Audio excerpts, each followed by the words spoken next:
Welcome to the Pirate Council's Ultimate Guide to the Dark Relics, the second build wrap mission in Sea of Thieves' new monthly update cycle. These voyages will see you purchase missions from Duke in any tavern to sail across the sea in search of Dark Relics to hand into the Mysterious Stranger and the Order of Souls. While the Dark Relics are a limited timed item, the Reaper's chests are a permanent addition that reveal the item to every other player on the map. Remember, these voyages are time limited, so do them while you can. First, let's look at the rewards. You'll receive 270 doubloons for completing the entirety of the Dark Relics commendations. Each Reaper's chest that you hand into Duke will net you a 15 doubloon profit, totaling 75 when handing in the 5 required for the Risking It All commendation. Completing the Seeking Stolen Powder commendation will enable you to purchase the Mercenary Cannons, Capstan, and Wheel for 50 doubloons each, totaling 150 doubloons spent. This month's purchasable rewards completes the Mercenary Hull, Sails, Flag, and Figurehead found in the previous time-limited events.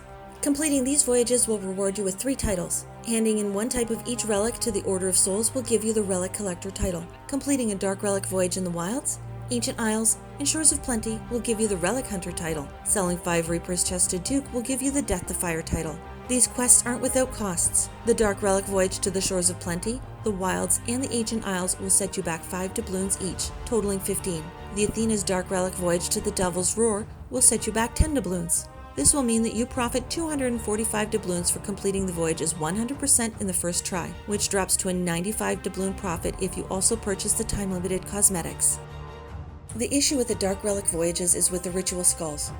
All loot for this event is randomly generated, and there is no guarantee you will get a single ritual skull in the voyage you are undertaking, even on the Athena's Dark Relic voyage, which maximizes your chance of getting more Dark Relics. While we were lucky and completed the event with minimum retries, there are horror stories of pirates spending upwards of 240 doubloons to complete this event. Try to lessen your own spending by sailing as a crew and taking turns with purchasing voyages. Let's move on to the voyages. All 4 voyages are practically identical. Each are divided into 4 chapters, with chapters 1 and 3 requiring you to kill skeletons, and chapters 2 and 4 requiring you to dig treasure at random islands located within the voyage zone you selected. The last island for each voyage will always be at a fort in the corresponding voyage location. In the Black Powder Stashes update that was released last month, voyages could lead to an active fort. The same can be said about the Dark Relics voyages for your final location. The differences are in the skeleton missions. In Chapter 1, you will fight 2 normal skeleton captains. In Chapter 3, the number of skeleton captains jumps to 4, and they will all be themed. The Shores of Plenty skeletons are plant-based, so use your swords to dispatch them quickly. The Isle skeletons will be shadow skeletons, so fight them during the day or use your lantern to expose them. The Ancient Isle skeletons are golden, so get them wet before shooting at them to dispose of them quicker.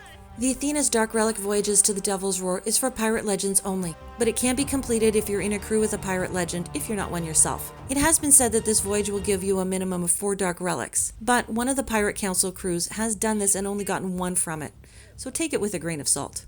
The skeletons for this mission will be a mixture of all skeleton types, so be prepared for anything. Doing these voyages back to back, we were able to complete them in 2 hours, and we 100% completed the Dark Relic update in a little under 4 hours. As we said earlier, the Dark Relic loot is completely randomly generated, so it may take you longer or shorter than us depending on your luck. You'll need to collect each Dark Relic once to get their corresponding commendations. These Dark Relics are the Evil Eye, the Mutinous Effigy, the Enchanted Vessel, the Hexing Skull, and the Bewitching Skull. These need to be handed into the Order of Souls and fetch a good amount of gold. Selling 10 to the Order of Souls will complete all the commendations regarding the Dark Relics. The Ritual Skull will need to be handed into the Mysterious Stranger 5 times, and the Order of Souls 10 times to complete all the commendations regarding them. After completing each zone once and you're needing to grind out the relics and skulls, we recommend the Shores of Plenty, as the plant skeletons are the easiest to kill if they're not in water.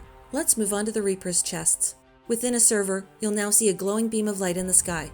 This signals players that a Reaper's chest is spawned at a shipwreck somewhere on the map. The unique feature of these Reaper's chests works similar to the Reaper's flag. All players on the map can see it at times until sold to Duke. These chests can be found in some unique locations inside of a shipwreck, so if you don't find it inside the captain's cabin, bottom deck, or mid-deck, remember to look in places like the crow's nest or captain's balcony. It should also be noted that players in an alliance do not receive doubloons for another crew handing the Reaper's chest in, so don't be fooled. Go get your own Reaper's chest and hand it in yourself.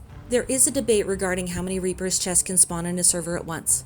From our experience, 3 is the maximum that can naturally spawn, as we've held on to 3 on a ship for 5 hours and no other Reaper's chest spawned. Once we handed in, however, 3 quickly spawned. In saying that, there are documented instances of crews with 3 Reaper's chests server merging and requiring more from other players, and one TPC crew encountered a bug shipwreck that spawned a Reaper's chest every time they left its area. Other notable features of the Dark Relics updates sees Mega Keg skeletons introduced on Athena's missions, a harpoon rowboat that can be found on islands, and cages in the captain's quarters that can open and close in preparation for your pets in the next update, barring any delays of course. The hit registration has supposedly been fixed, and it is better, don't get us wrong, but we're still getting a lot of this.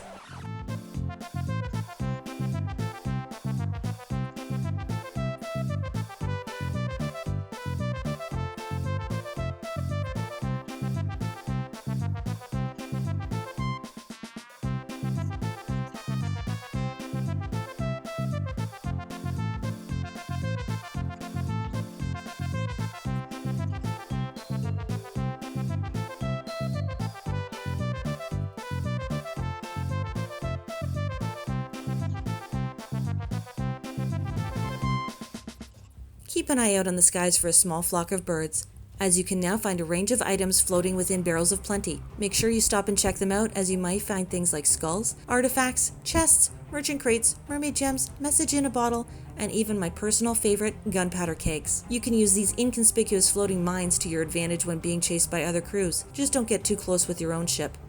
Unless of course you plan to go out with a bang. If you haven't already, hit that subscribe button to see more videos from us. Have an idea or a topic you'd like us to cover? Leave us a comment below. For the Pirate Council, I'm Genova. Thank you for watching.